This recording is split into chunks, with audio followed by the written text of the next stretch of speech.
Welcome to another chapter in Calculin. Sunderban is a beautiful location. We can't think Sunderban without tourism. Now, if we are having tourism in Sunderban, and without Sunderban, Kolkata or maybe India is also in danger. We have a discussion point that if we increase the tourism or sustainable tourism, is it going to create a conflict or conflicting situation between man and animal in Sundarban? Today we have eminent guest who has extensive work on Sundarban. We have Dr. Pradeep Vyas.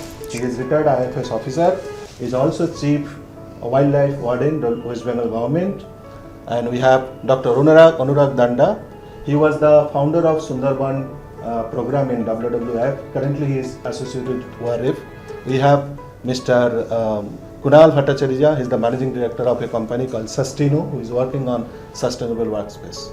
So coming to Dr. Vyas, you have extensive work. I guess 11 years of if your life you have spent on Sundarban. You are the director of Tiger Reserve, in Sundarban. So, if you can, enlighten us, what is your experience? How was Sundarban that time and how is Sundarban now? Yeah, you mentioned the sustainable tourism in Sundarban. So, first thing is Sundarban. If Sundarban is not there, tourism or sustainability question doesn't come. I will say I have seen Sundarban's many faces. I have worked as a joint director Sundarban Biosphere Reserve, as a director Sundarban Biosphere Reserve, as a field director Sundarban Tiger Reserve, and of course as a chief wildlife warden of the state, I was responsible for this also.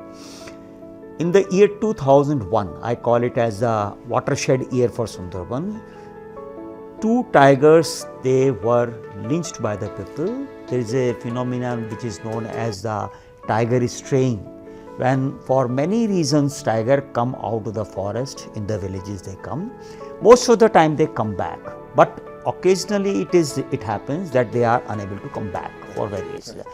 And at that time, one in Pakhirale, and when this tiger which was hiding in this, it was killed by mob, and it was cut into pieces, put in the gunny bags, it was thrown in the river.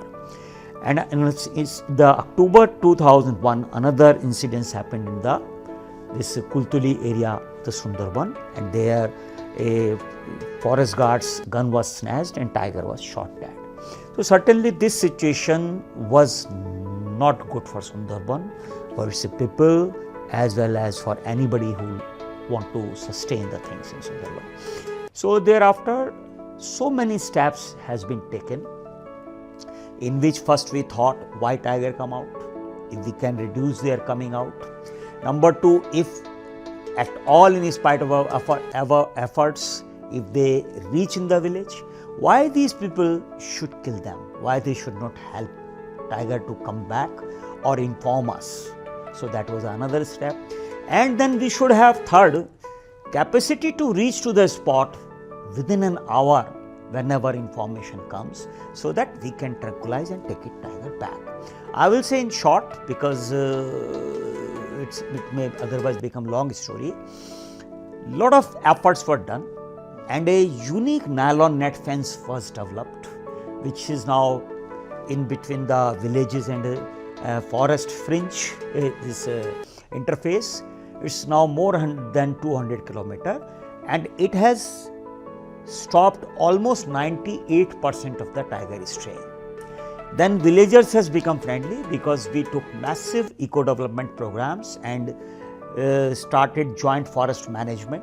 So these villagers who were against us, they have accepted us as their friend and as well-wisher. And of course, lot of other, because Sundarban tigers' behavior was not known, still we know very little about.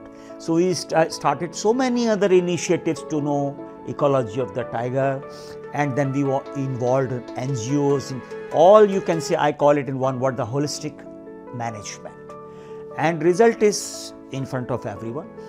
During my tenure itself, we rescued more than 55 tigers, and they were released back or they were driven back. I am sure if the old situation would have been there, some of them would have been killed. So presently you can say, because of the so many steps which has been taken. Sunderban is one of the finest managed park of the India. Yeah.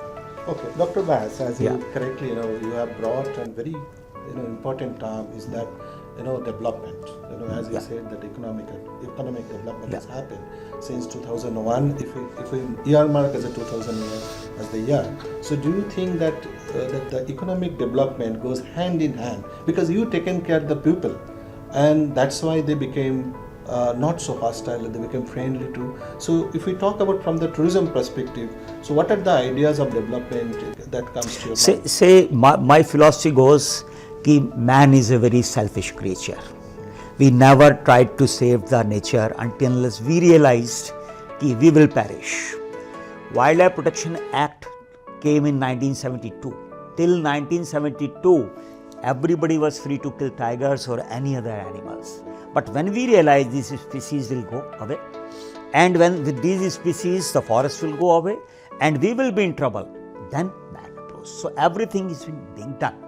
I also strongly believe, yes, up to some extent people do, and a small percentage, or I will say reasonable percentage, people do it for many reasons, but a big section of the society, they always look, and there is nothing wrong in that, what I get in return. So sustainability comes when you make people realize that with the sustainability of the Sundarban, their benefit is directly correlated.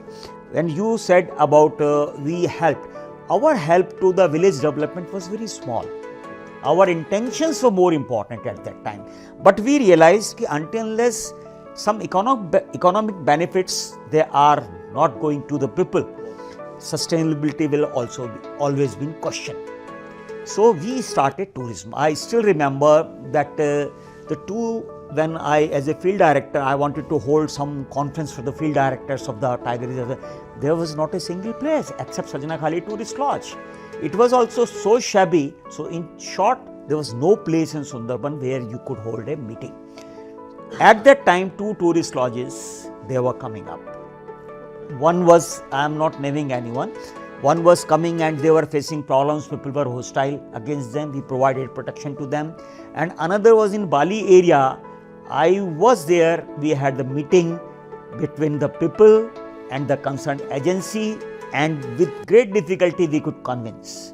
But gradually people have realized that this ecotourism has created a lot of job inside the tourist lodges, in the form of boats which take the tourist, guides, guide fees and many others. Apart from that, a amendment in the law has been done that 25% of the revenue which is earned by the government from ecotourism, that is given back to the joint forest management committees. So in short, I can say that now a large number of people's livelihood in Sundarban is dependent directly on the Sundarban's survival. So these people itself, for their own survival, they are ready to do anything so that Sundarban remains for till posterity. So, Dr. Danda, as Dr. Bash was saying that now Sundarban seems to be really Sundar. But why people are killing tiger? Well, killing tiger is, makes no sense. Means in 2001 people were killing tiger. So what was the reason in your opinion people are killing tiger? 2 tigers were killed, and what was the reason in your opinion? I mean, killing tigers has been happening in the Sundarbans historically. Means, yeah. So when you look at, you take an historical perspective, you see that until the 1770s and the 1790s, it was all forested. Right. The East India Company then started leasing out the area for farming and settlement. And that was the first time that humans came in conflict with wildlife of Sundarban. Right. And this persisted until the clearing operations ceased sometime in 1943. Right. So till such time it went on and on. Now, post-independence, when we became an independent nation, as Dr. Vyas said, in 1972 we had the the Wildlife Protection Act. In fact, all of our environment-related acts are from around that time. people were free to do pretty much what they wanted till the act came, because nothing was illegal.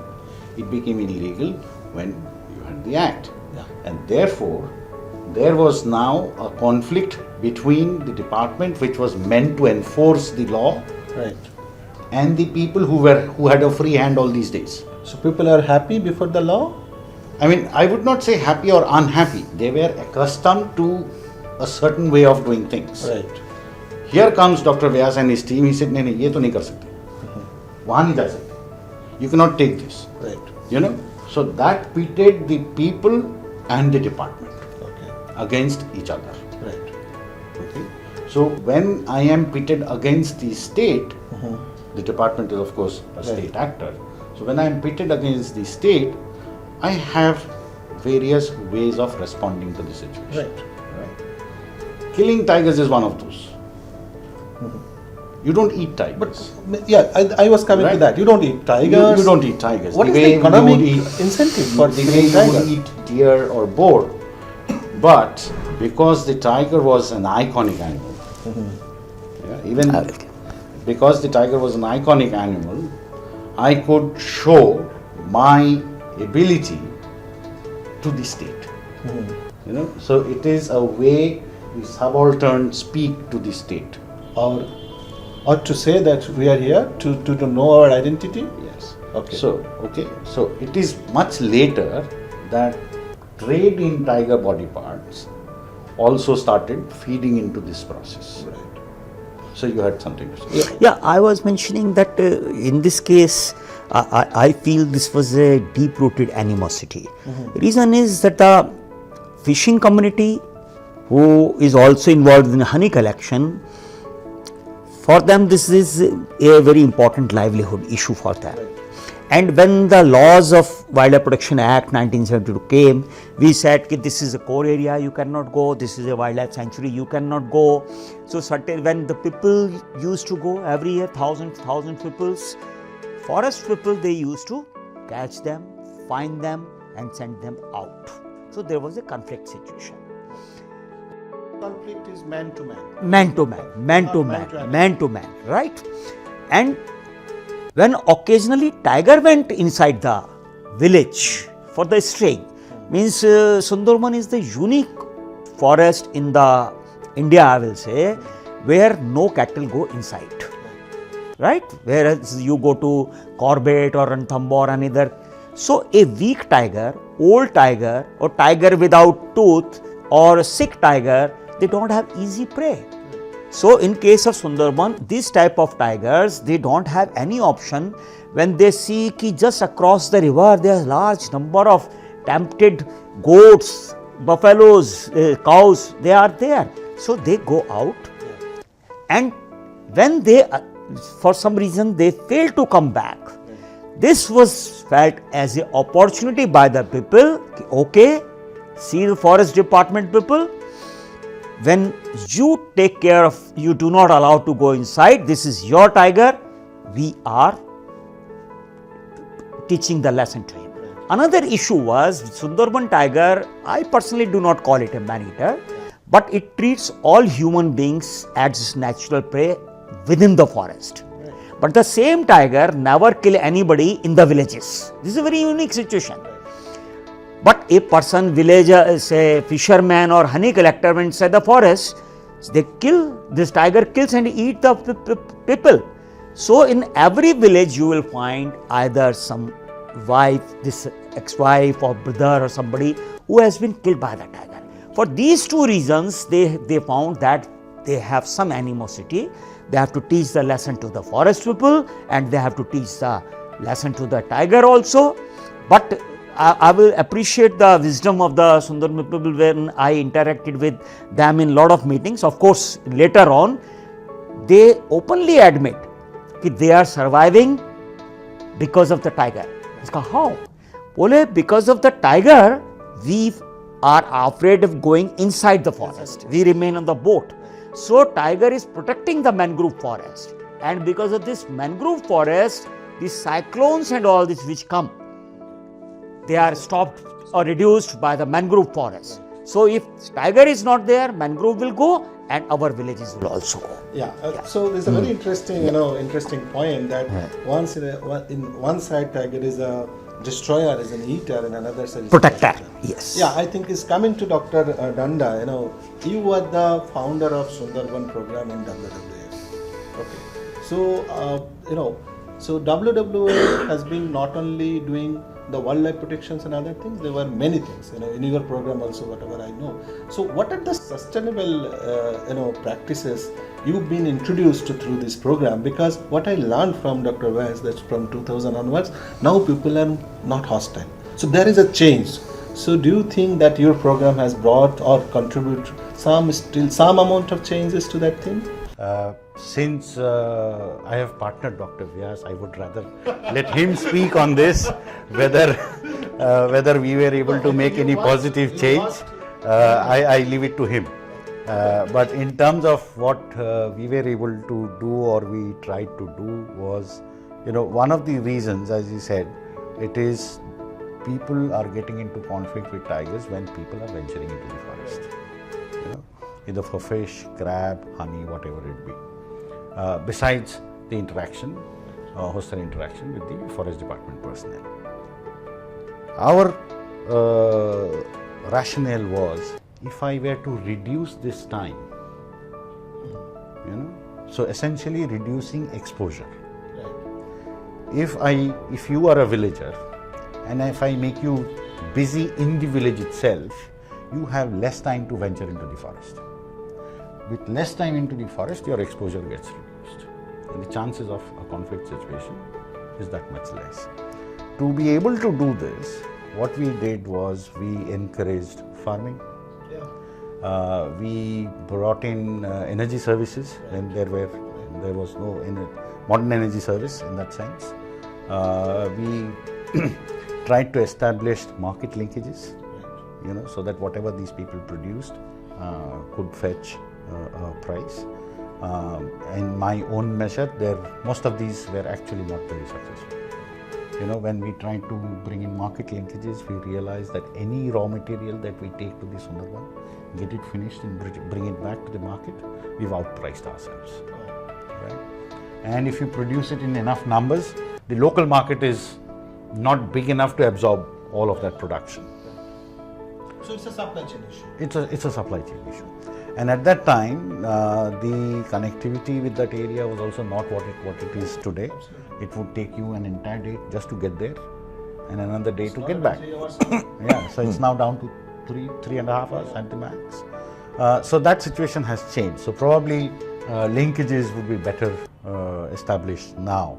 Also, when we started looking into the agricultural produce of the area, the subsistence agriculture is obviously paddy, and that paddy is meant for consumption, except for those families that have enough land and can sell paddy. For most people, it's subsistence.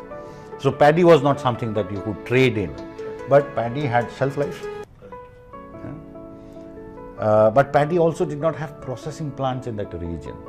So even if you wanted, you could not make it commercial. So we started looking at other crops, fruit crops, vegetable crops. And then we realized that yes, you could produce all of that, but at the same time, if you did not have cold chain, you had perishability as a problem. So, until you address that, and this was also the time when you did not have energy services, as I said.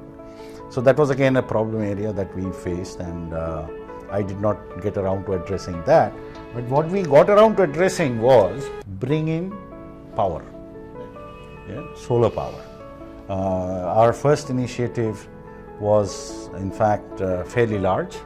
It was a full-fledged solar power station. And the way we built the institution around the solar power station, it's now 10 years, it still works, and it is the villagers who manage it. Neither WWF nor other partners who were part of that initiative at that time have any role to play in that system.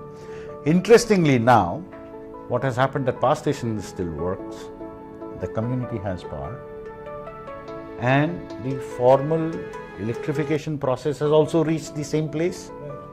But given that this is a full-fledged power station with its own distribution network, the grid network and this grid, microgrid, are facing off each other and nobody knows what to do. You know, so the energy cooperative. It's an energy conflict. Now it is an energy conflict. Yeah, you know, instead of that conflict, it could be a win-win. Right. But that needs policy changes. For example, this energy cooperative that we had established at that time, they were selling energy only to the members. Here is an opportunity where they can sell energy to the grid and can make money in the process. But having introduced modern energy services, we realized it has a multiplier effect. You have various enterprises that come up. You have entertainment avenues that keep people busy. You know, people fight amongst themselves. The husband and wife are fighting. Somebody wants to watch something else. The wife wants to watch something else. The children want to watch something else altogether. You know, so their time started increasingly becoming less and less towards exploiting the resources. So I think this was one where we were quite successful. Yeah. Okay. I think Mr. Kunal, I come back to you because Sunderban is Sundar beautiful because it's not only the government. There are institutions like WWF also who have taken a lot of initiatives on the sustainable practices. Well, though the scenario is like in other parts of the India, there is an energy conflict, man-human conflict, man-to-man conflict. But coming to your organizations, you have been working on sustainable practices. Okay, so in Sunderban, if you're talking about tourism, if you're talking about energy practices, so what are the idea you can have around Sunderban?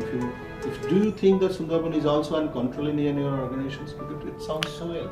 Yeah, see, Sundarbans is, it's a large area.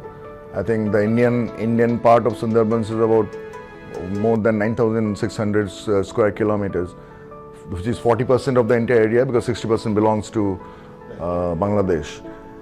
Now, and it is UNESCO's World Heritage Natural Site. And so there's a lot of focus, global focus towards Sundarban, and consequently there's a strong focus from the Government of India and Government of West Bengal towards Sundarban.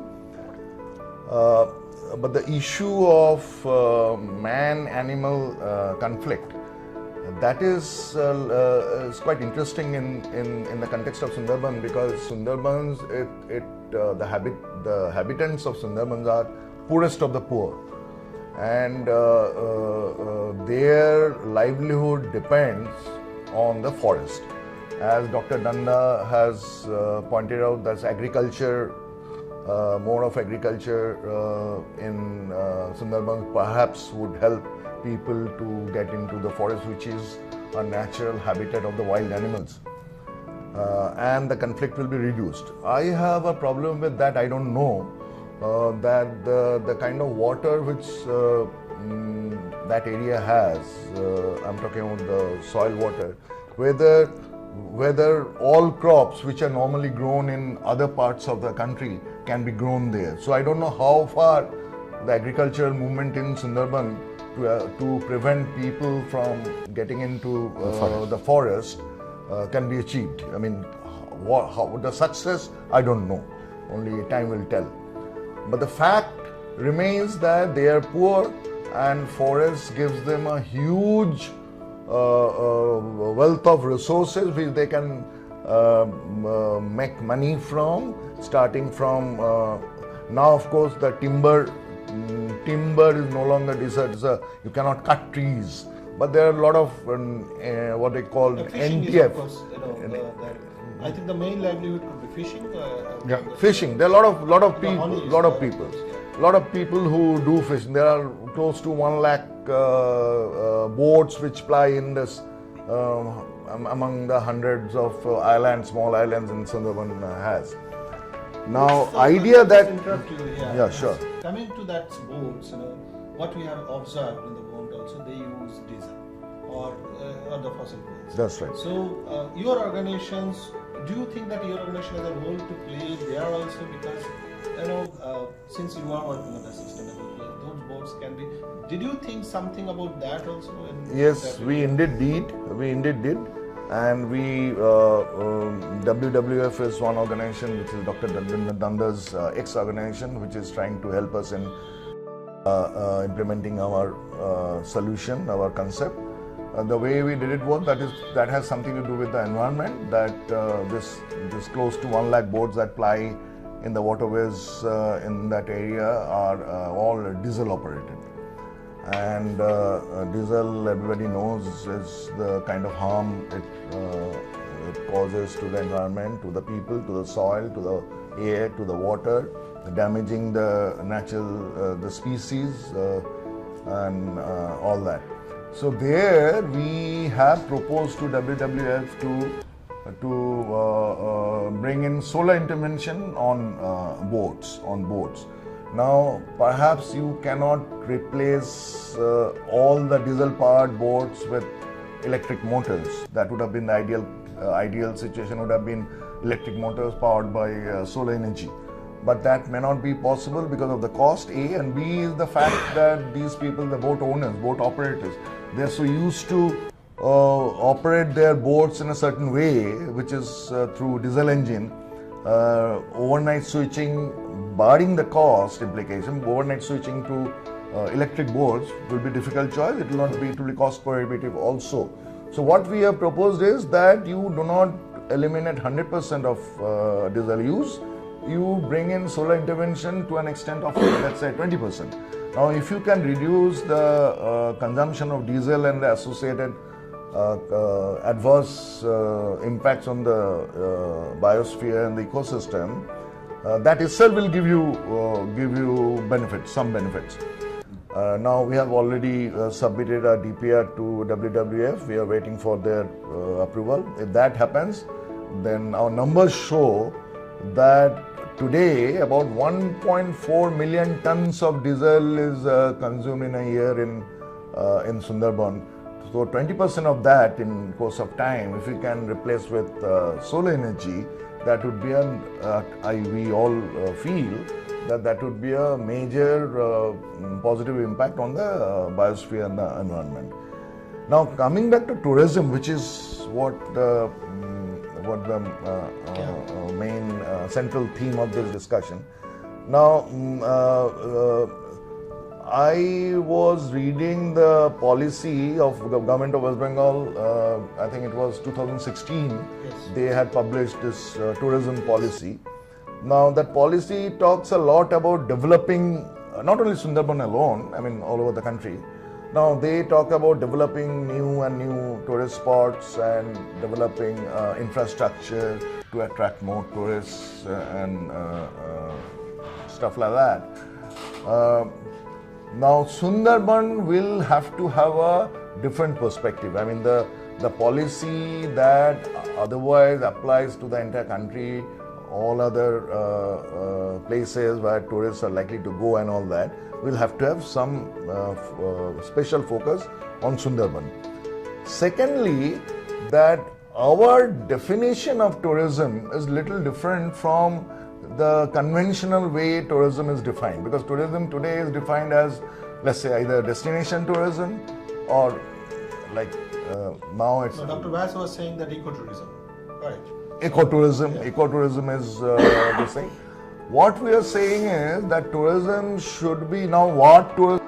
Kargil, I was reading in the newspaper that from 300 number of tourists per year, now it has grown more than 1 lakh of tourists who visit Kargil. So that, let's call it war tourism, battle tourism, whatever. Now in case of Sunderban, the way we look at tourism for Sunderban is that we would not call it ecotourism, that's a cliche. We will not call it destination tourism, that is all over the world. We will call it, I don't yet have a term to explain what the concept is, but the concept is that you as a tourist go to Sunderban not to see the place alone. You live the life of a local guy. You spend time with them. I'm not talking about homestay. because homestay, there's a different set of policy, it has its own pros and cons, and Government of West Bengal in that 2016's policy claimed that they are going to come out with another policy focusing on homestay. I'm not talking on homestay. We ourselves, we as a business organization could perhaps develop a place where such people will come and stay, but they are going to live a life of a local guy as he or she lives his or her life in a day. That is what we are trying to promote. There's a subtle difference, but there's a lot of difference. So the theme is that inclusiveness. Yes, yes. And ecotourism, as Dr. Vash was saying that there's an economic incentive for the local people, Right. that they earn money through tourism and all that. But our kind of tourism will definitely address that. It has to have that, because otherwise it is not going to be sustainable.